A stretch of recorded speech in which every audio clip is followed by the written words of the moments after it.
Whew, I'm finally getting around to doing this video, the inverse of my hated albums and songs that I like videos, beloved albums and songs that I don't like, or don't like as much, or don't care for, or don't get the hype for.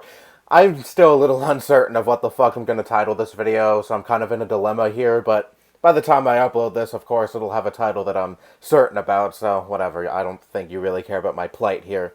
Anyway, let me state the obligatory: if you like any of the songs and albums that I rag on here, fine. This video isn't to shame anyone who happens to like any of the picks I have in this video. It's just me stating my opinion on these albums and songs, and just me stating why I don't exactly get the hype for a lot of these albums and songs. And again, I don't flat out hate a lot of my picks here. I mean, some I do have a little bit of harsh words to say about, but really, a lot of these are just songs that, I don't exactly care for and don't, actually loathe. So yeah, no need to get upset over some opinions I state in this video. If you can respect my opinions, I can respect yours. Simple as that. With that said, let's begin. The Wall by Pink Floyd. This one may come as a shocker, but let me explain myself. Look, this is a fantastic album. Of course, all of you know that I'm a Pink Floyd fanboy, so of course I love The Wall, and this album is better than most other albums out there. But still, when it comes to Pink Floyd albums, I feel this one is a little lacking, especially when you compare it to their other masterpieces such as Dark Side of the Moon or Animals or Wish You Were Here. Albums where it seems more like a band effort than just one particular member having a stranglehold on the whole band. There's a nice balance between lyrics and music in those albums, which is kind of lacking in this album because this album seems to pride itself more on its story than its music in a lot of tracks. This album suffers from a lot of filler, too. Empty spaces, Is There Anybody Out There, Bring the Boys Back Home, The Show Must Go On, Stop. Tracks like those that aren't particularly enjoyable and aren't really meant to be enjoyed by the audience, but rather are tracks that are meant to progress the story. That's really my main issue with this album. Roger Waters has a huge stranglehold on the band at this point, and this is basically a Roger Waters passion project, and in some instances, especially when it comes to tracks like those, it feels more like a Roger solo album than a Pink Floyd effort. I mean, fuck, he fired Richard Wright in the middle of making this album. A man who was so pivotal to Pink Floyd's sound, and you can definitely tell there is something lacking in this album. And when you find out that Richard Wright was fired in the middle of making this album, you're like, oh, there you go. That's what's missing. But nevertheless, this is still my fourth favorite Pink Floyd album. I know that's still kind of blasphemous because a lot of people will say that this is their all-time favorite Pink Floyd album or their second favorite Pink Floyd album. I never hear anyone say it's their third or fourth favorite. So, yeah, again, this is an album that I still love, but it just is not as fantastic as some of their other work. That's really this album's main issue. Led Zeppelin 1 by Led Zeppelin. Now, this is an album that is considered one of Led Zeppelin's best albums ever, but honestly, I consider it one of their weakest. Now, don't get me wrong, there's still quite a few songs that I love on this album. There are quite a few songs that are absolute classics on this album, and this is not a bad album by any means, but still an album that I feel is the band in their embryonic stages. I feel like they really nail their sound in the second album. I think the second album has a lot more strong songs than this album, whereas this album, is mostly a cover album, or at least a huge chunk of this album are covers, and I'm not really a huge fan of that. I feel like the second album really shows the band's capabilities as songwriters and lyricists. I feel like this album is more of the band introducing themselves to the general public and giving audiences a feel of their sound, and using classic blues tracks as a way to show off their fusion of blues and hard rock, a staple of the Led Zeppelin sound. And then, when this album was a commercial success, they then used two as a way to show off their true capabilities. At least that's how I see it. I could be wrong, but seeing that a bulk of this album is cover songs, I wouldn't be surprised if this album was the band testing the waters to see if the public will like them or not, and after things went well, they then gained the confidence to release more original material in later albums. Oh wait, they're plagiarists, they don't have any original material. Silly, silly me. Sorry for that mistake. Ugh, fuck anyone who says that. We Will Rock You and We Are the Champions from Queen's 1977 album News of the World. Now, I've never really cared for We Will Rock You. In fact, I never even really liked We Will Rock You. I know, this is crazy because so many people love this song. This song is a goddamn anthem, but I was never, ever, ever a fan of the whole boom boom clap thing going on in We Will Rock You. Ever since I was a little kid, my parents loved the fuck out of this song. Everyone I knew loved the fuck out of this song, but as a kid, I was like, what is so special about this song? Again, I never liked the boom boom clap thing. There's another version of this song that that I like way more. That is a more traditional version of the song where all the bands are playing their instruments and such. It's from some BBC radio session that was on one of their compilation albums. And again, I like that version a lot more. But obviously, if that was the version we got, it wouldn't be nearly as iconic. And it's really that boom boom clap that makes the song as iconic and recognizable as it is today. So yeah. Like, I get it. It's fun to clap along with the song, but I never ever really enjoyed that. I can't even really explain why I don't enjoy it. I just always found it annoying. So yeah, I've always seen this as more of a glorified intro to News of the World. I mean, this album has a lot better tracks that are not nearly as iconic, and that is honestly a fucking crime. And I've always viewed this track as a way of the band saying, hey, get ready for this album to rock your socks off. We will rock you in this album. You know, that's kind of why the song is the first track on this album, or at least that's probably why the song is the first track on this album, because, again, it's the band telling you that this is a rockin' album that'll rock your socks off. Oh, get ready, we will rock you. And it just ended up being the most iconic song on this album easily, along with the song that comes right after this song, and the song that is usually played right after this song in live shows and on the radio, We Are the Champions. Now, I might be a little biased here because I have a personally bad experience that is tied to this song, because during my elementary school graduation, we performed this song, and in the weeks before my graduation, we prepared for the graduation and practiced relentlessly, and I fucking hated it. We had to perform this song so many goddamn times because the kids kept fucking up the songs, and the teachers would get pissed off and yell at the kids for fucking up the song, because a lot of the kids didn't come in on time, because Freddie comes in right away when the song starts, and a lot of the kids couldn't exactly nail that. So the teachers got angry, and I had to hear this song all fucking day, to the point where I got so sick of hearing this song, and to this very day, that song still brings up those memories, and those are obviously not pleasant memories, so I just have a really bad experience tied to this song. Every time I listen to the song, I think of that. Sometimes I like to pretend that the first two tracks don't even exist, and I start the album with a sheer heart attack, because I really don't want to listen to We Are the Champions for that reason.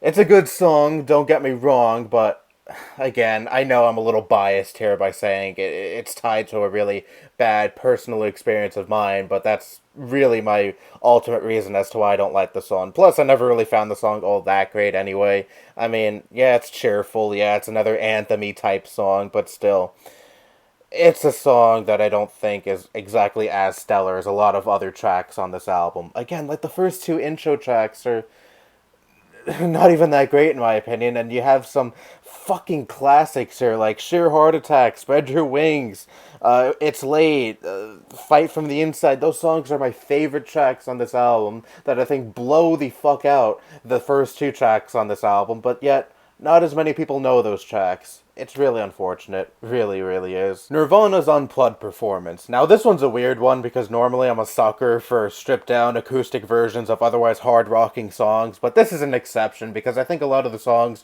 performed here work better as hard-rocking songs because of that juxtaposition between quiet verses and blazing choruses that is a staple of Nirvana's sound. That was stolen from the Pixies, but let's put that aside. That doesn't exactly translate as well with acoustic guitars and cellos, you know? And all that noise that is a staple to Nirvana's sound is kind of absent here because, again, you can't exactly make hard rock music with a bunch of acoustic guitars, so that's kind of why I don't like this performance. Well, not like this performance, but don't really care for this performance as much as most people. I mean, a lot of people say that a lot of the original Nirvana material that was performed here blow out the original versions of those songs, and I'm like, are you crazy? Like, really? The only version, at least of Nirvana's original material that was performed here that is better than the original, I would say, is About a Girl off of Nirvana's debut album, Bleach. That's the only version I'll say that is superior to the album version, but everything else, I prefer the album versions. Like, every time All Apologies is played on my classic rock radio station, they play the unplugged version. I'm like, play the original version, it's so much fucking better, but they never do. They never do, but whatever. I'm sure there are plenty of people out there in New York who love hearing that version on the radio as opposed to the original, so why ruin their fun? Because I personally would rather hear the original on the radio. The world doesn't revolve around me, unfortunately, even though it should. Anyways, also, I don't care for their cover of Man Who Sold the World. Sorry. I know plenty of people prefer Nirvana's version over David Bowie's version, but honestly, I'm a huge Bowie fan, so I'm coming from a little bit of a bias here, but I prefer Bowie's version. And I don't even really care for the original Bowie version either. There's a version Bowie did that's also stripped down, and he kind of one up Nirvana here, because a few years later he performed a stripped down version of Man Who Sold the World. It's on one of his compilation albums that came out a few months ago, and I think it is the best version of the song. I love Bowie's mature voice in the song. I love the acoustics. I love the sitar. It is an amazing rendition of the song, and Bowie outdid Nirvana when it comes to stripped-down versions of Man Who Sold the World. Sex Type Thing by Stone Temple Pilots off of their 1992 debut album, Core. Now, this is one of their most popular songs. It was a hit when it came out. It was one of this album's leading singles, and I don't like it. It's honestly not very pleasant to listen to. It is just noise throughout, and I guess it kind of suits the subject matter, as this is a song about rape, and is partially inspired by a traumatic event where Scott Weiland, the vocalist and lyricist of the group that unfortunately passed away some years ago, he got raped as a child, and while it is commendable that he was able to tap into such a traumatic event and write a song that is at least partially inspired by it, I just don't find the song pleasant to listen to. Again, it is loud throughout, and normally I am fine with songs that are loud throughout, but this is just an exception because I just don't like listening to this song, and it has nothing to do with the very dark subject matter. It really just has to do with the music itself. Again, it is just loud and blazing throughout, and I'm just not a fan of the way this song sounds. Now, they did an unplugged version of this song that is okay and a little better, but I still don't particularly like that version either. It's just a song that I overall just don't enjoy very much. Off an otherwise fantastic album full of many, many, many classic songs. It is one of my least favorite tracks, and I'd say it's a little better than at least Cracker Man, which Cracker Man has a far superior unplugged version, which I love a lot, and Wet My Bed, if you really want to count that, because that's really just a filler track. But overall, yeah, me no likey. Next. Who Are You by Black Sabbath. Now, I'll be honest, I really don't like this track. It is a droning fucking bore, and I hate the synths in it, and it is in an otherwise kick-ass hard rock album, and it feels completely out of place. And this is an album that has a song called Fluff in it, a slow acoustic number that feels a little more at home in this album, despite being very different from the rest of the tracks, aside from this track. And honestly, I like that song. I'm a sucker, like I mentioned earlier, for slow acoustic numbers, but this song just does not do it for me. I know this isn't an acoustic slow song, but I fucking hate the synths in this song.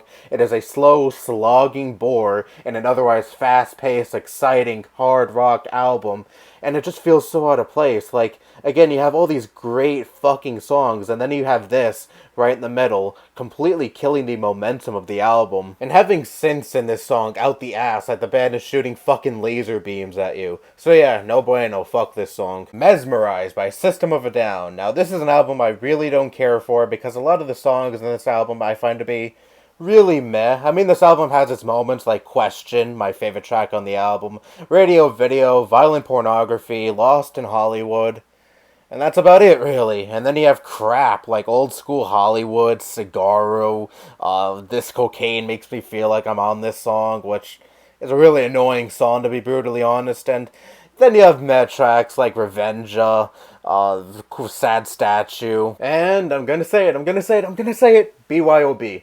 Never cared for that song, never loved it nearly as much as most people do.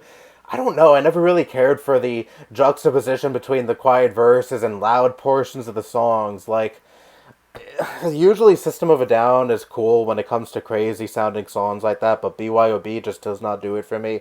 I'm sorry. It is by no means a terrible song that goes to Old School Hollywood, but it's just a song that I never exactly got the hype for, and it is considered one of their best songs by many people, and it is one of their most iconic and recognizable songs too, and I, for the life of me, can never understand why. And the same thing can be said for this whole fucking album, to be honest. This album is considered System of a Down's biggest masterpiece outside of Toxicity among a lot of people, and I can never for the life of me understand why. And Toxicity, in my opinion, isn't even the best System of a Down album. It is my third favorite, actually. I have a lot of controversial opinions when it comes to System of a Down, and it doesn't just limit to what I feel about this album and what I feel about Toxicity and BYOB. There's a lot more, people, trust me. But anyways, I can never understand the love for this album. I think Hypnotize is the far superior album, and yet many people consider it System of a Down's worst. I consider it just a little better than this one. It has a lot more enjoyable tracks, but there is still a noticeable decline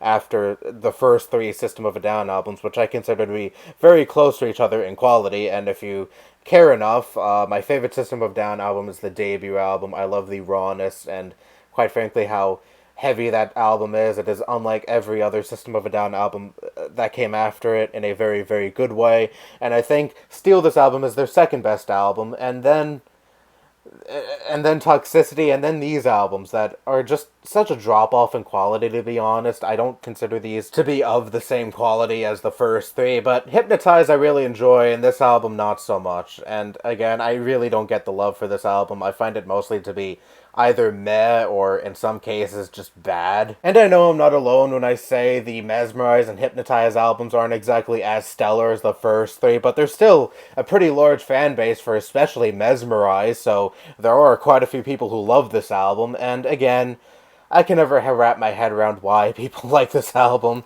But yeah, different strokes for different folks, am I right? Another criticism I have for this album, and this is also a problem that's persistent in Hypnotize, is that there's way too much fucking Darren. For those of you who are not so familiar with the band, Darren is System of a Down's lead guitarist, and he's done some vocal work for the band in the first three albums. He did some backing vocals and even led in some verses, but Jesus Christ, he has way too much of a presence in these last two albums.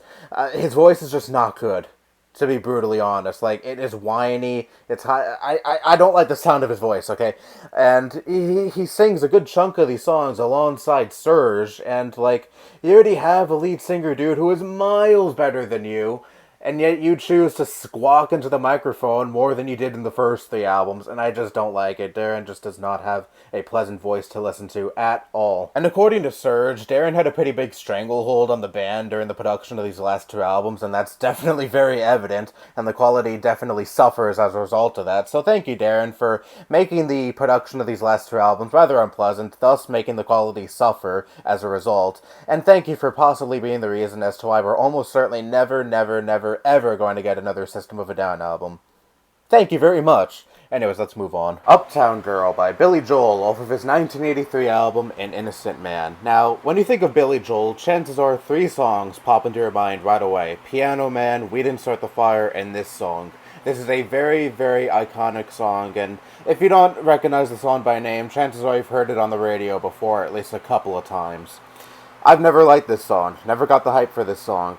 I just don't like the way it's sung. Billy Joel has this weird, like, southerny accent thing going on. It's very subtle, but you can definitely notice it if you are familiar with his other work, and familiar that he doesn't usually sing like this in songs. Or I don't know, maybe it's supposed to be an exaggerated New York accent, as he is a New Yorker after all. But bottom line is, Billy himself really turns me off from this song, and I have tried so many times to get into this song, but Billy's singing, I just cannot get into it for whatever reason. Whenever I listen to this song, I really want to like this song because the instrumentation in this song is nice. It's catchy. It has the makings of a good song, but I just don't like Billy singing in this song. I love Billy Joel's music. He's one of my favorite artists. I love his big hits like Piano Man, We Didn't Start the Fire. I know a lot of people hate the fuck out of that song, Billy himself included, but I've always loved the fuck out of that song. You May Be Right, It's Still Rock and Roll to Me. All classic tracks that, again, are tracks that a lot of people think of right away when they think of Billy Joel, and this song is included, and I never got the hype surrounding this song ever. Like, again, it's not a horrible song by any means, and it really could have been a great song, but again, something about Billy Joel singing in this song just ruins it for me. And that really saddens me because, again, I want to like this song. I want to get the hype. But I just can't, unfortunately, and that's a shame. Spoon Man by Soundgarden off of their 1994 album, Super Unknown. Now, let me say it right now, Super Unknown is a goddamn classic. It is a fantastic album, jam-packed with amazing, amazing songs. A lot of my favorite Soundgarden songs are off of this album, and this is easily one of my favorite 90s albums of all time. But it had one really big hit that I just can't get into. No, it's not Black Hole Sun, it's Spoon Man. Probably the second biggest song off of this album. And I really don't know why. I never liked the whole spoon solo thing going on in this song. I've always found that to be stupid, and the first time I've heard this album, I always kind of dismissed this song as filler. I didn't know it was such a huge song, and I didn't know it was one of Soundgarden's biggest songs, and I was so floored when I first found out about that. I was like, Jesus Christ, people love this song so much. I mean, with that stupid spoon thing going on in this song, people really, really like this song. And again, it took me by surprise because I just thought this was like a little fillery track that the band threw in. It's kind of like a gag. Oh, this song is called Spoon Man. We're playing with spoons in this song. Ha ha ha. So funny, right? And I just kind of dismissed it as that. But no, it's considered a classic. People love this song. And again, that absolutely surprises me. But hey, I'm not here to shame people for their tastes. It's catchy. Annoyingly catchy, might I add. It's one of those songs that I listen to and I can't get out of my head no matter how much I try. And I usually try not to listen to this song unless it's playing on the radio because my mom loves this song and she doesn't let me change the radio station when it's playing. So I have to listen to this song and then it's stuck in my head for like the next hour or so. Oh my god, just talking about this song makes me hear it in my head. Let's move on to the next song, shall we? Sweet Child of Mine by Guns N' Roses off of their 1987 debut album, Appetite for Destruction. This song is one of those obnoxious odes to nostalgia. It's about a girl that the protagonist in the song meets who is younger than him, and she reminds him of his childhood memories like Axl makes clear in the song. And it's one of those songs that's kind of like fodder to those people who are always stuck in the past and always thinking about how, you know, their childhood is so much better than their adult years and nothing is ever going to pass the past for them. So that in and of itself is bad, but this is a ballady type song that just doesn't feel like it belongs in this album. I think the band definitely mastered ballads a lot better in their future releases. On their EP Lies, they have great songs like Patience and One in a Million. I know, say what you will about that song, but I fucking love it despite its awful, awful lyrics. And they definitely mastered it in the User Illusion albums. But this song feels kind of like a prototype for those kind of songs, and plus, apparently Slash was just playing around with his guitar, and Axl liked the riff that Slash just came up with on the fly and decided to use it in this song. And because of that, even Slash himself doesn't like this song, and I definitely agree with him. The riff itself is nice, but most of the other stuff in the song, especially the lyrics, I'm just not a fan of. The Black Album by Metallica. You know what's fucking weird? I don't like the poppier sound of this album, yet I like the Load and Reload albums more than this one. I can't explain the logic there, but that's just how I am. But with this album, you can definitely tell Metallica wanted more radio-friendly hits, especially when you listen to songs like The Unforgiven and Nothing Else Matters.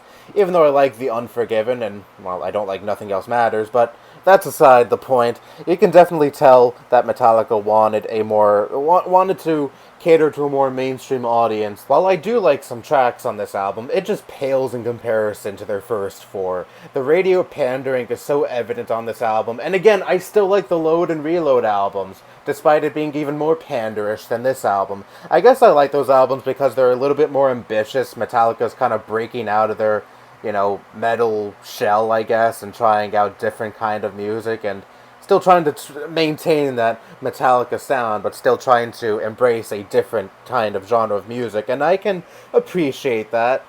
They definitely did pull it off in some songs. Some songs I don't really care for off of those albums, but I will say that those albums are definitely a worthwhile effort. While this album, again, it has its moments, but all in all, it's just an album that I really don't care for, and is my least favorite Metallica album. Yes, I like this album even less than Saint Anger. Fuck off if you have a problem with that. Master of Puppets by Metallica off of their 1986 album, Master of Puppets. This is one of those instances where I think the least stellar song gets the spotlight. This song is far and away the most popular song off of this album, and I guess I can understand why. It is the title track, but still, you have tracks like Battery, Welcome Home Sanitarium, Damage Inc., Disposable Heroes, my favorite Metallica song of all time. That song is phenomenal. Yet those songs don't get nearly as much spotlight as this song, and not nearly as much recognition as this song, and that's really truly beyond me. It's a very repetitive song that is dragged on for way too long. It's the same rhythm over and over again for 8 minutes, aside from that little acoustic solo break in the middle of the song. I do not get the love for this song, and I feel like this album offers some way better songs that are very, very overshadowed by this one song, unfortunately. One by U2, off of their 1991 album Achtung Baby. Now let me preface this by saying, this album is great, especially knowing that it came off the heels of their most popular album, The Joshua Tree, and they saw that that album was hugely successful, and yet they wanted to make an album that is completely unlike their previous efforts and step in a completely different direction, and I can definitely respect that, when they could have easily just made Joshua Tree over and over again and just have hit after hit. They decided to take a risk and make an album that sounded absolutely nothing like what made them popular before, and they absolutely succeeded, because this album was a big hit and was a commercial success among critics and audiences alike. But this album had one monster hit that is easily one of the most iconic U2 songs of all time, and you've probably heard it yourself, I'm sure, at least some points of your life. One. Now, this song is really just the typical lovey-dovey, oh, I'm sorry, breakup song. Like, I never got the hype surrounding this song at all. And plus, again, this is in one of their most ambitious albums, and yet it just sounds so fucking generic. There is one version that I like a lot more. It was a live version performed in Italy with Brian Eno. U2 and Edge were playing together, and there was a whole orchestra behind them. It was a beautiful, beautiful rendition of this song. But the studio version I can never fall in love with. Oh, but U2 sucks, their mom rock. Shut the fuck up, listen to War and get back to me. 21st Century Breakdown by Green Day. This album is basically American Idiot, but much inferior. They saw that American Idiot was a huge, gigantic success with them. American Idiot was supposed to be their final album, but then they saw that it was a huge, gigantic success, so they decided to do it again. They didn't want to be like U2 and have a huge hit and then follow it up with something that is so radically different. They decided to just make the same album again. And I guess I can't blame them for doing that to an extent, because making music is their job after all, so it may as well appease the masses by making an album that sounds just like their previous album that was a huge hit with the general public, and that definitely paid off for the band big time, because this album had some of their most iconic songs to date, including 21 Guns, which is a song that I really don't care for at all. In fact, I actually really don't like the song. I really don't get why that song in particular was such a huge hit for the band, and is still a song that to this day is one of those songs that people think of right away when they think about Green Day. But overall, this album was pretty big. Not exactly as big as American Idiot, but still big nonetheless. And there's still some songs that I really like off this album, and at the very least, it's not like that fucking trilogy that came after this album, or Father of All. Ugh. I'm so disgusted right now. Let's just end this video already. And so that concludes the first, and who knows if this is the only edition of beloved songs that I don't like as much. To put it nicely, there are certainly some hot takes in this video, but you came here for unpopular opinions, you got unpopular opinions, so don't complain that much. Will I ever do another one of these again? I really don't know, because these are really the only songs and albums that I could think of that a lot of people like that I personally don't like, and I don't really have any other songs and albums that immediately come to mind when it comes to hated songs and albums that I personally like. So I'm just going to take my time and let my picks rack up as I get into more artists, and maybe I'll do another one of these videos, or another one of the inverse of this kind of video, where I talk about hated albums and songs that I personally enjoy.